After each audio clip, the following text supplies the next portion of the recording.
महाभारत के शांति पर्व में हयग्रीव अवतार, नारायण की महिमा तथा भक्ति धर्म की परंपरा का वर्णन।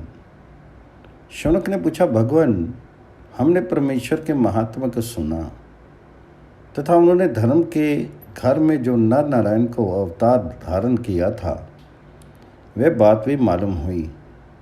अब हम ये जानना चाहते हैं कि जगत को धारण करने वाले भगवान जी ने अद्भुत रूप प्रभाव से युक्त हयग्रीव अवतार क्यों धारण किया था और उस रूप में भगवान जी का दर्शन करके ब्रह्मा जी ने कौन सा कार्य संपन्न किया।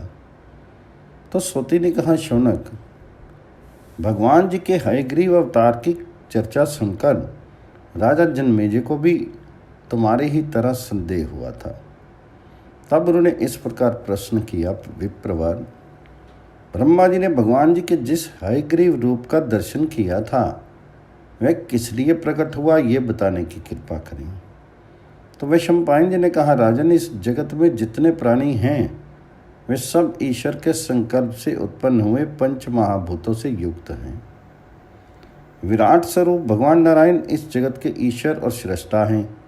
वे ही सब जीवों के अंतरात्मा, वरदाता, सगुण और निर्गुण रूप हैं। अब तुम पंचभूतों के आत्यांतिक प्रलय की बात सुनो। पूर्व काल में जब इस पृथ्वी का एकार्णव के जल में, जल का तेज में, तेज का वायु में, वायु का आकाश में, आकाश का मन में, मन का व्यक्त में, व्यक्त का अव्यक्त प्रकृति में, अव्यक्त पुरुष ब्रह्मा में और पुरुष का सर्वव्यापक परमात्मा में लय हो गया, उस समय चारों ओर अंधकार ही अंधकार छा गया। उसके सिवा और कुछ नहीं जान पड़ता था। उस अवस्था में विद्या शक्ति से संपन्न श्री हरि ने योग निद्रा का आश्रय लेकर कारण रूप जल में शयन किया तथा नाना गुणों से उत्पन्न होने वाली अद्भुत सृष्टि के संबंध में विचार करते करते उन्हें अपने महान गुण का स्मरण हुआ। उसे अहंकार प्रकट हुआ। वे अहंकार ही चार मुखों वाले ब्रह्मा जी हैं, जो सब लोगों के पिता में और भगवान हिरण्यगर्भ के विख्यात हैं। उस समय भगवान नारायण की नाभि से कमल प्रकट हुआ था, जिसमें कमल लोचन ब्रह्मा जी का आविर्भाव हुआ। अत्यंत तेजस्वी सनातन देव ब्रह्मा जी ने सहस्त्र दल कमल पर विराजमान होकर जब इधर उधर दृष्टि डाली तो उन्हें समस्त जगत जल में दिखाई पड़ा। तब ब्रह्मा जी सत्य गुण में स्थित होकर प्राणियों की सृष्टि में प्रवृत्त हुए। वे जिस कमल पर बैठे हुए थे उसका पता सूर्य के समान दीप्यमान था।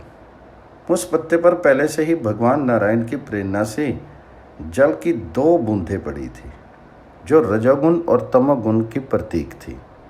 आदि अंत से रहित भगवान अच्युत ने उन दोनों बूंदों की ओर देखा। उनमें से एक बूंद भगवान जी की दृष्टि पड़ते ही तमो में मधु नामक दैत्य के आकार में परिणित हो गई। उस दैत्य का रंग मधु के समान था और उसके शीर की कांति बड़ी सुंदर थी। जल की दूसरी बूंद, जो कुछ कड़ी थी, नारायण की आज्ञा से रजोगुण से उत्पन्न कैटभ नामक दैत्य के रूप में प्रकट हुई। तमोगुण और रजोगुण से युक्त वे दोनों दैत्य मधु और कैटभ बड़े बलवान थे। कमल के आसन पर विराजमान होकर सृष्टि रचना में प्रवृत्त हुए। ब्रह्मा की ओर दृष्टि पड़ते ही वे दोनों कमल नाल की ओर दौड़े। वहां पहुंचकर उन्होंने साकार रूप में प्रकट हुए चारों वेदों को ब्रह्मा जी के देखते देखते सहसा हर लिया। उन सनातन वेदों को तुरंत समुद्र के भीतर ईशान कोण में स्थित रसातल में प्रवेश कर गए। वेदों का अपहरण हो जाने पर ब्रह्मा जी को बड़ा खेद हुआ। वे मन ही मन परमात्मा से कहने लगे, भगवान, वेद ही मेरे उत्तम नेत्र हैं, वेद ही मेरे बल हैं, वेद ही मेरे आश्रय हैं और वेद ही मेरे उपास्य देव हैं। मेरे ही उन्हीं वेदों को दो दानवों ने बलात् छीन लिया है। उसके बिना मुझे सब और अंधकार दिखाई देता है। वेदों के बिना मैं संसार की सृष्टि कैसे कर सकता हूँ। ओह, मुझ पर यह बड़ा भारी संकट आ गया। इस तीव्र शोक से मेरा हृदय फटा जा रहा है। इस प्रकार विलाप करते करते उनके मन में ये विचार उठा कि मैं भगवान श्री हरि की स्तुति करूं। ये बात ध्यान में आते ही वे हाथ जोड़कर परम आराध्य परमात्मा की स्तुति करने लगे। भगवान, आप हमारे पूर्वज हैं, वेद आपका हृदय है, आप जगत के आदि कारण, सबसे श्रेष्ठ, सांख्य योग की निधि और सर्वशक्तिमान हैं। आपको नमस्कार है। व्यक्त जगत और अव्यक्त प्रकृति को उत्पन्न करने वाले परमात्मन, आपका रूप अचिंत्य है। आप कल्याण में, मोक्ष में स्थित हैं। वृक्ष पालक, आप संपूर्ण प्राणियों के अंतरात्मा, किसी योनि से उत्पन्न न होने वाले जगत के आधार और संभू हैं। मैं आपके प्रसाद से उत्पन्न हुआ हूँ। आपके नेत्र कमल के समान हैं। आपका श्री विग्रह विशुद्ध तत्व सत्व में है। आप ही ईश्वर और स्वभाव हैं। आप ही ने मुझे जन्म दिया है और आप ही की कृपा से मुझ पर काल का जोर नहीं चलता। आपने मुझे वेद रूपी नेत्र प्रदान किए थे, किंतु उन्हें दानवों ने छीन लिया। उसके बिना मैं अंधा सा हो रहा हूँ। अतः कृपा करके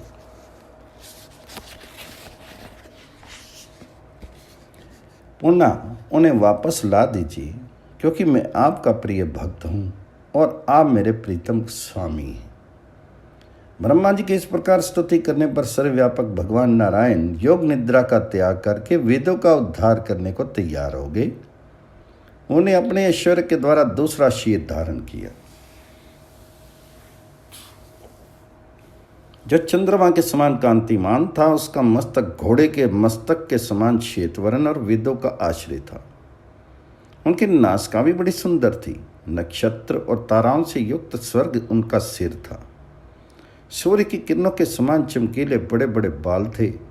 आकाश और पाताल उनके कान थे और समस्त भूतों को धारण करने वाली पृथ्वी ललाट थी। इसी प्रकार गंगा और सरस्वती उनका नितंब, महान समुद्र उनकी भौहें, सूर्य और चंद्रमा नेत्र, संध्या नासिका, ओमकार संस्कार, बिजली जीभ, सोमपान करने वाले पितर दांत, गोलोक और ब्रह्मलोक होठ और कालरात्रि उनकी ग्रीवा थी। इस प्रकार अनेक मूर्तियों से आवृत है ग्रीव का रूप धारण करके वे जगदीश्वर वहाँ से अंतर ध्यान हो गए और रसातल में प्रवेश करके परम योग का आश्रय लेकर शिक्षा के नियम के अनुसार उदात्त आदि स्वर से युक्त सामवेद का गान करने लगे। नाद और स्वर से विशिष्ट सामगान की वे मधुर ध्वनि रसातल में सब ओर फैल गई, जो सब प्राणियों का हित साधन करने वाली थी। दोनों असुरों ने जब वह शब्द सुना तो वेदों को बंधन से बांधकर रसातल में एक ओर फेंक दिया और स्वयं जिधर से वह ध्वनि आ रही थी उसी ओर दौड़े। इसी बीच में भगवान हयग्रीव ने उस स्थान पर पहुंचकर रसातल में पड़े हुए संपूर्ण वेदों को अपने अधिकार में कर लिया और उन्हें लाकर पुनः ब्रह्मा जी को सौंप दिया। इसके बाद वह अपने पूर्ण रूप को धारण करके फिर ज्यों के त्यों सो रही। इधर जब दानवों को शब्द होने के स्थान पर कुछ दिखाई नहीं पड़ा तो वे पुनः बड़े वेग से उस स्थान पर आ पहुंचे जहां वेदों को फेंक आई थी, किंतु वहां भी कुछ हाथ नहीं आया। वह स्थान खाली ही दिखाई दिया। अब वे बलवान दैत्य बड़े जोर से ऊपर की ओर बढ़े और शीघ्र ही रसातल से बाहर निकल आए। ऊपर आकर उन्होंने देखा कि पानी के ऊपर शेषनाग के शैया पर एक चंद्रमा के समान कांतिमान पुरुष सो रहा है। वे विशुद्ध सत्य से संपन्न भगवान ही थे, जो योग निद्रा में पोड़े हुए थे। उन्हें देखकर दानवराज मधु और कैटब ठाका मारकर जोर जोर से हंसने लगे और रजोगुण तथा तमोगुण के आवेश में आकर परस्पर कहने लगे, ये जो श्वेत वर्ण वाला पुरुष यहाँ नींद ले रहा है, निसंदेह यही रसातल से वेदों को चुरा लाया है। ये किसका पुत्र है, कौन है और क्यों यहाँ सांप के शीर पर सो रहा है। इस प्रकार बातचीत करके उन दोनों ने श्री हरि को जगाया। उन्हें युद्ध के लिए उत्सुक देखकर भगवान पुरुषोत्तम उठकर खड़े हो गए और उन दोनों को की ओर दृष्टि डालकर उन्होंने मन ही मन युद्ध का निश्चय किया। फिर तो युद्ध प्रारंभ हो गया और भगवान मधुसूदन ने ब्रह्मा जी का मान रखने के लिए रजोगुण तथा तमोगुण से प्रभावित हुए उन दैत्यों को मार डाला। इस प्रकार वेदों को वापस लाकर और मधु कैटव को मारकर उन्होंने ब्रह्मा जी का शोक दूर किया। तत्पश्चात वेद से सम्मानित और भगवान जी से सुरक्षित होकर ब्रह्मा जी ने समस्त चराचर जगत की सृष्टि की। भगवान उन्हें लोक रचना की बुद्धि देकर अंतर ध्यान हो गए, जहाँ से आए थे वहीं चले गए। इस प्रकार श्री हरि ने प्रवृत्ति धर्म का प्रचार करने के लिए हयग्रीव रूप धारण किया। उनका ये वरदायक रूप परम प्राचीन और विख्यात है। जो ब्राह्मण प्रतिदिन इस अवतार की कथा को सुनता या स्मरण करता है, उसके अध्ययन का कभी नाश नहीं होता। राजन, तुमने जिसके लिए पूछा था वह हयग्रीव अवतार की प्राचीन कथा मैंने तुम्हें सुना दी। ये उपाख्यान वेद के द्वारा अनुमोदित है। परमात्मा कार्य साधन करने के लिए जिस जिस शरीर को धारण करना चाहते हैं उसे स्वयं प्रकट कर देते हैं। वे वेद और तपस्या की निधि हैं तथा सांख्य योग ब्रह्म एवं हविष्य रूप हैं। वेदों का पर्यवसान नारायण में ही है। यज्ञ नारायण के ही स्वरूप हैं। तप नारायण की ही प्राप्ति कराने वाले हैं और नारायण की प्राप्ति ही उत्तम गति मोक्ष है। इतना ही नहीं, ऋत और सत्य भी नारायण के ही स्वरूप हैं तथा जिसके अनुष्ठान से पुनर्जन्म नहीं लेना पड़ता, वह निवृत्ति प्रधान धर्म भी नारायण को ही लक्ष्य करने वाला है। प्रवृत्ति धर्म भी नारायण का ही स्वरूप है। भूमि का उत्तम गुण गंध, जल का गुण रस, तेज का गुण रूप, वायु का गुण स्पर्श और आकाश का गुण शब्द ही भी नारायण से भिन्न नहीं है। मन, काल, नक्षत्र मंडल, कीर्ति, श्री, लक्ष्मी, संपूर्ण देवता तथा सांख्य और योग शास्त्र, ये सब नारायण के ही स्वरूप हैं।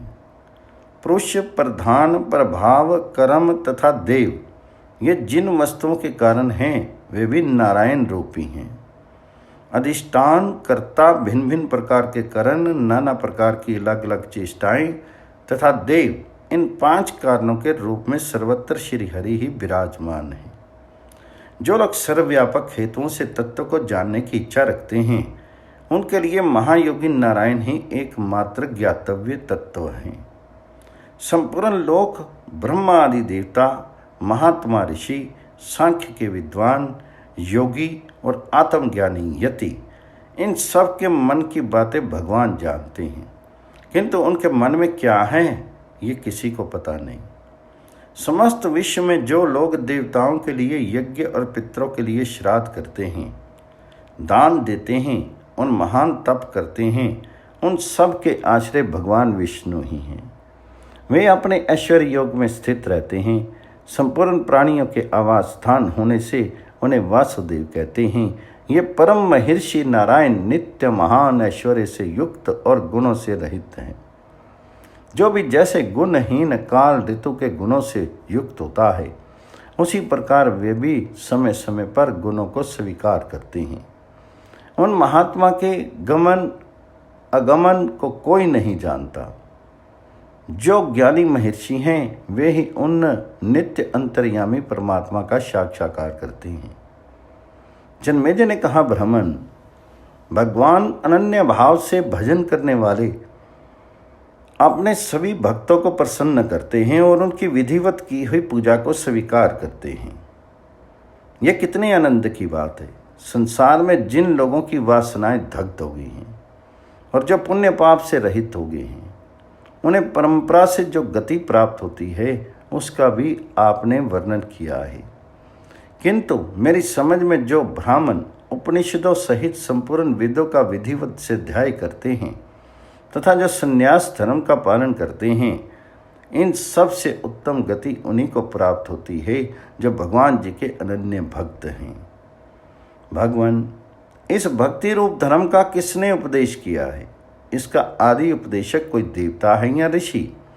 एकांत भक्तों की नित्यचर्या क्या है और वह कब से प्रचलित हुई है?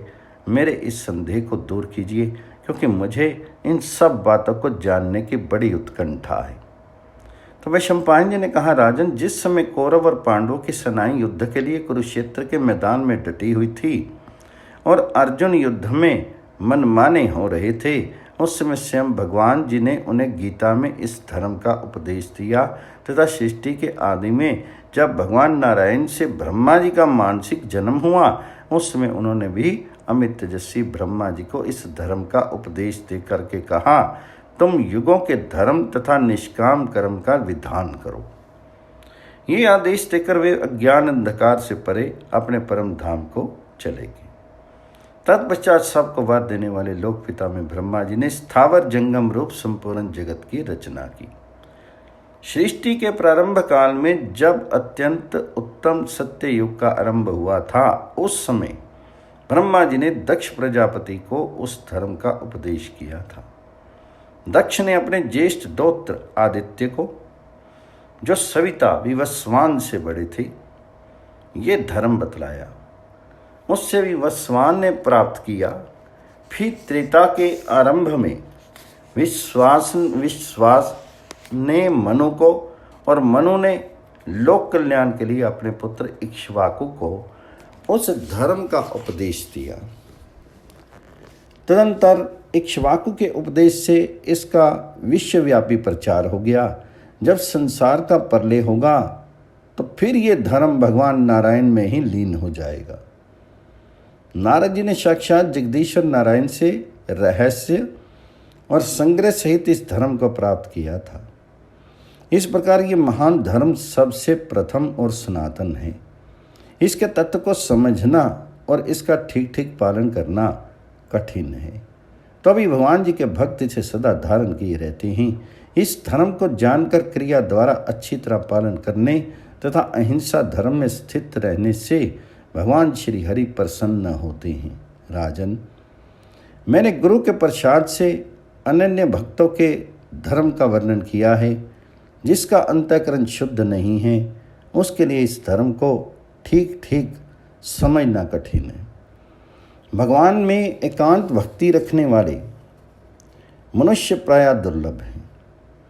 यदि ये संसार भगवान जी के अनन्य भक्त, अहिंसक, आत्मज्ञानी और संपूर्ण प्राणियों के हितकारी मनुष्यों से ही भरा रहे तो सर्वत्र सत्ययुग छा जाए, कहीं भी सकाम कर्म का अनुष्ठान ना हो। इस प्रकार मेरे गुरु भगवान व्यास ने ऋषियों के निकट श्री कृष्ण और भीष्म के सुनते हुए धर्मराज युधिष्ठिर से इस धर्म का उपदेश किया था, और व्यास जी को प्राचीन काल में महातपस्वी नारद जी से ये धर्म प्राप्त हुआ था। नारायण की आराधना में लगे हुए अनन्य भक्त चंद्रमा के समान गौर वर्ण वाले पर ब्रह्म स्वरूप भगवान अच्युत को प्राप्त होते हैं।